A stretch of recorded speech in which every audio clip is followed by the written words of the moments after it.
So the first question is, would you say Brisbane's architecture is both functional and classy, and what makes you think that? Do I think it's functional and classy?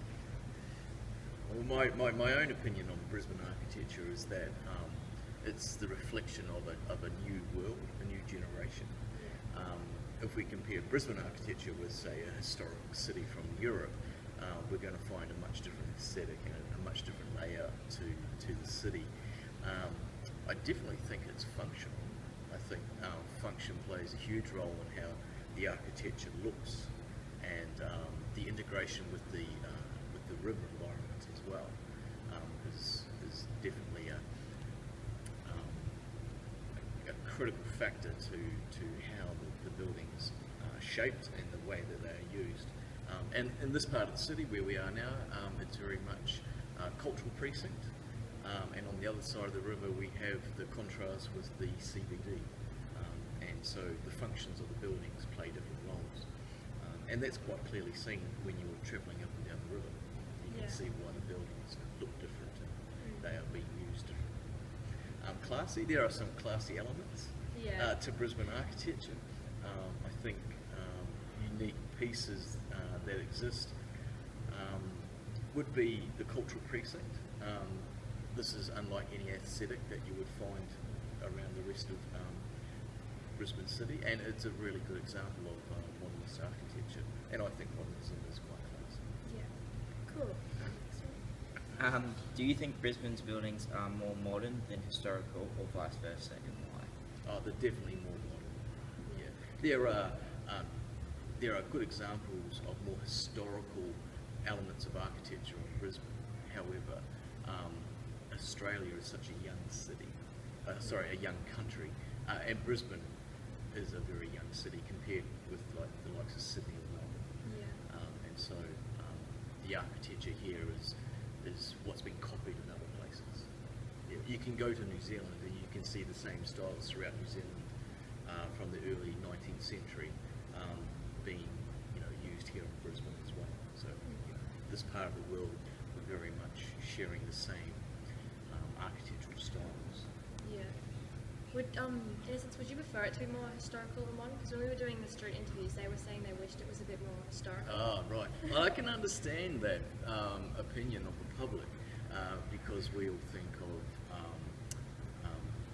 more ancient places or more older countries in the world where architecture has been far more established and the decoration is more embellished because of the historical and political history of those countries, which shapes the architecture. Brisbane needs to celebrate that it's a young city and that we have a youthful aesthetic to our architecture.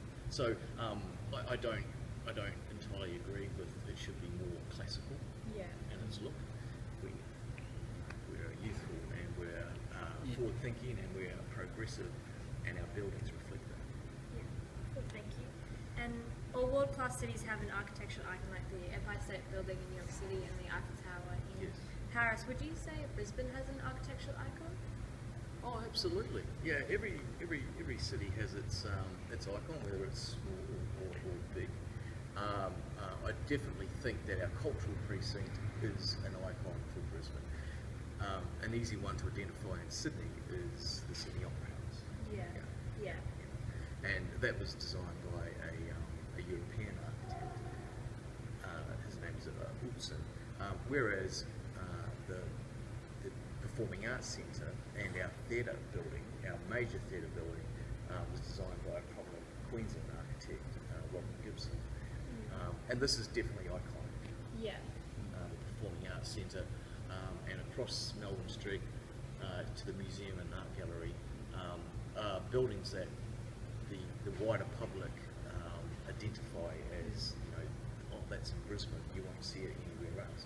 And I've talked to American visitors who have come to the precinct, and they love this building.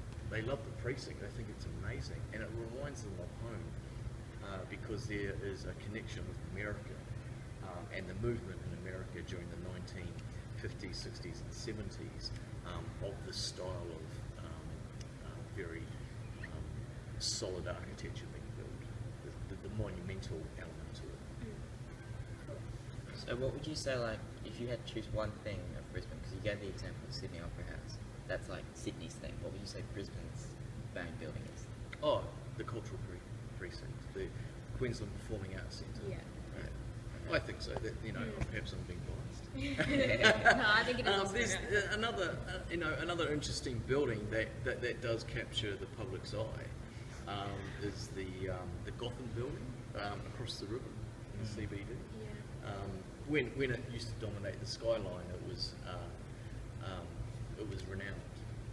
People celebrated it. I think also too to lead on from your question, another leading piece of architecture is the classical aspects of the Treasury building. What used to be the Treasury is now the casino. That's a fantastic piece of historic architecture in Brisbane City. Would you say Brisbane's buildings make it internationally recognised for tourists, and what makes you say that? Well, maybe not to the same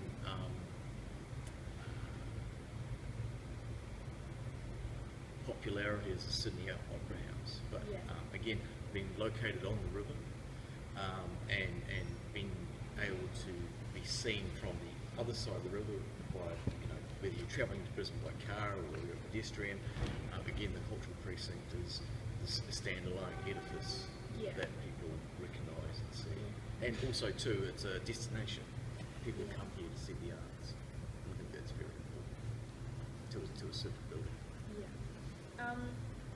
How would you describe Brisbane's architecture?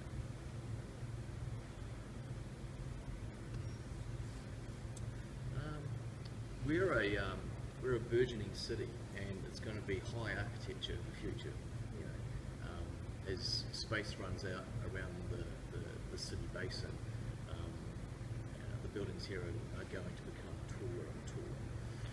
So we can see the landscape of Brisbane becoming a city of heights, if you like, towers. And I'd call the aesthetic of Brisbane at the moment is somewhat adolescent. It's growing, and it's only going to grow taller. Good way of describing it.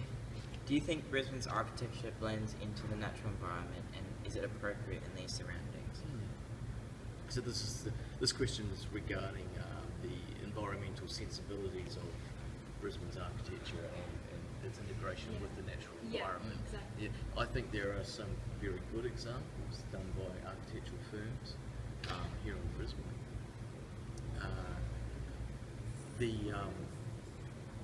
use of natural timbers in large buildings, I think, is a fantastic way to get that connection with the environment, especially where you can experience timber and its natural qualities. So long as it's sustainable timber, you don't want to be milling natural native forests. Yeah. Those need to be protected. So an example of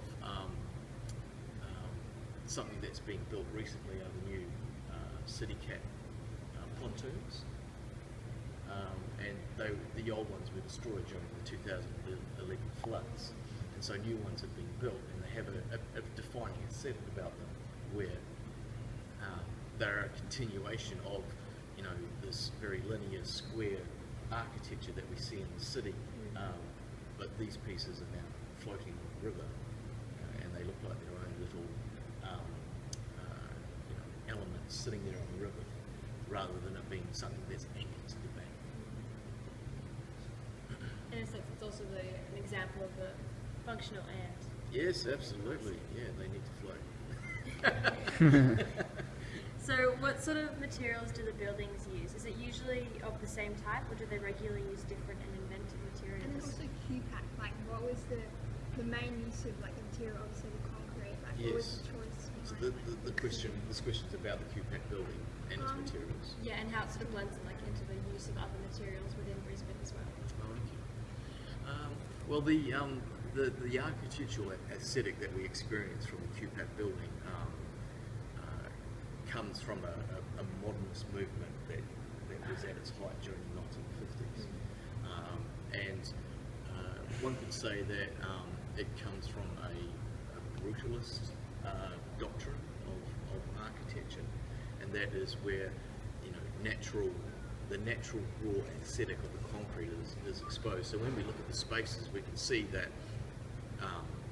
we can see all the aggregate and the stones that were used to actually make the structure of the concrete, and that's the expression of the raw material, which gives its aesthetic and works very well in natural light, because you get different shades of concrete. How that integrates with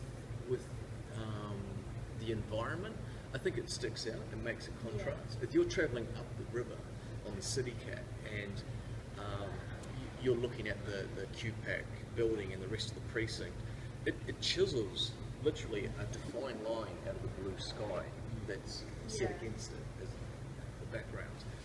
And I think that's very purposeful. That is man-made. That's a man-made element having an impact on nature. You know, it's permanent. It's here to stay, and it's actually left an impact on nature that is, you know, it's chiseled out of the sky.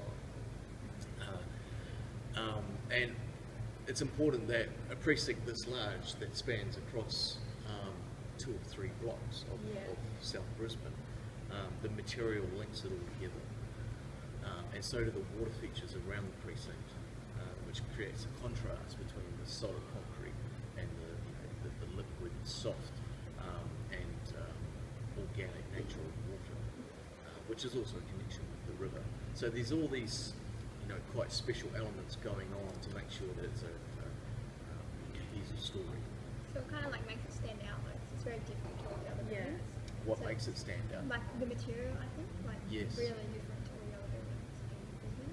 Yeah, it defines it actually. Yeah.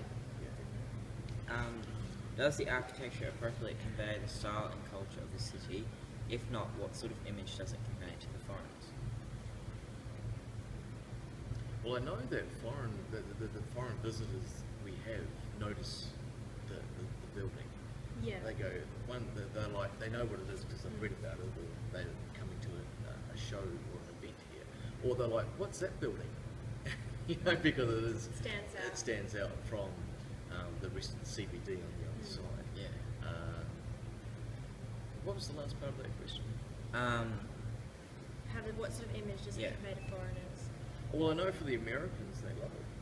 Yeah, they absolutely embrace it. I've heard other comments that it looks like a big concrete block, and it's austere, and perhaps it's confusing for the visitor to know what the building does or what it's for. But mostly it's a very positive reaction. Yeah, absolutely.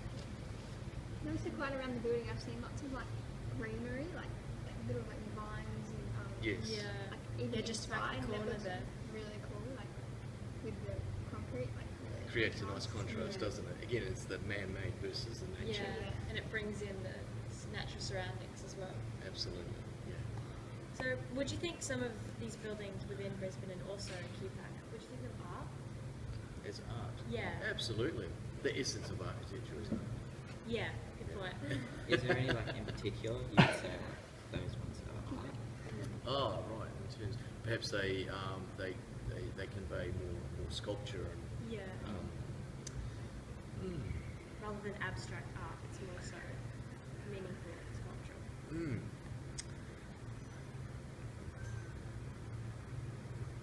Now, other than the classical pieces of the architectural facades in certain parts of Brisbane, the ornamentation of those buildings, I think, definitely convey a period, like an art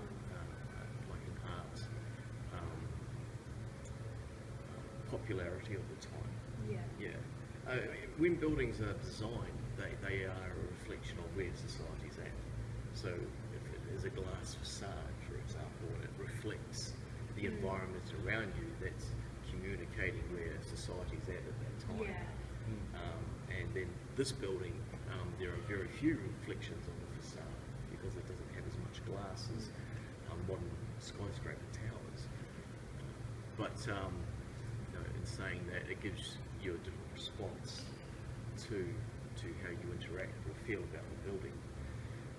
I can't think of any particular examples right now that I think would be great pieces of art to be renowned. But perhaps I'm missing the point there. Oh, don't worry.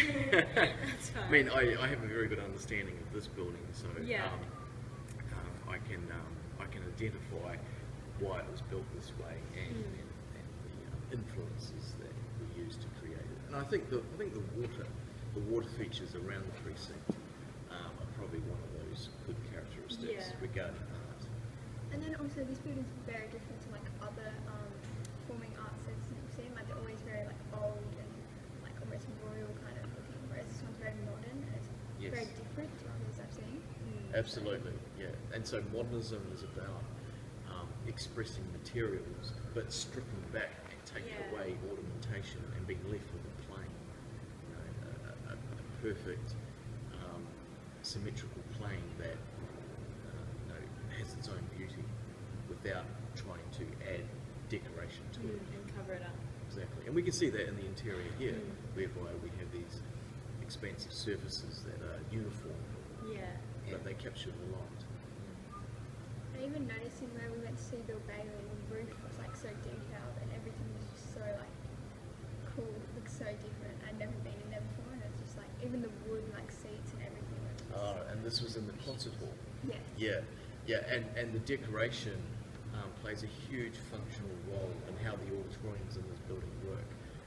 In the concert hall, for example, the timber lining of the if you like, the box of the concert hall is specifically for acoustics. And when the sound travels through and around and bounces off these elements in the concert hall, it helps amplify and sharpen the sound.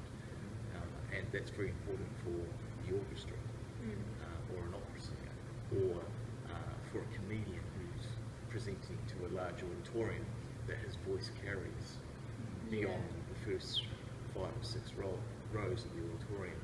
And the concert hall does that because of its interior design. So, well, these questions you've also basically answered, but the last one, what do you think Brisbane could do to improve its architecture as a whole? As a whole, Brisbane and the architects who design the buildings in the city need to keep being progressive. They need to be integrating newest technologies as well as developing new technologies for building, especially as our environment changes. Old buildings struggle with heat waves because when they were built 30 or 50 or 100 years ago, they were designed for the climate at the time. The climate is changing. So as architects develop some solutions to have buildings provide shelter and protection for humans, it's very important that our buildings will be able to adapt for the future rather than be fixed in a period of time. To be ageless in a sense. Ageless is good if you can achieve that. But adaptable, like humans are. I really think that architecture in Brisbane needs to be able to adapt with the climate and the way that humans use buildings.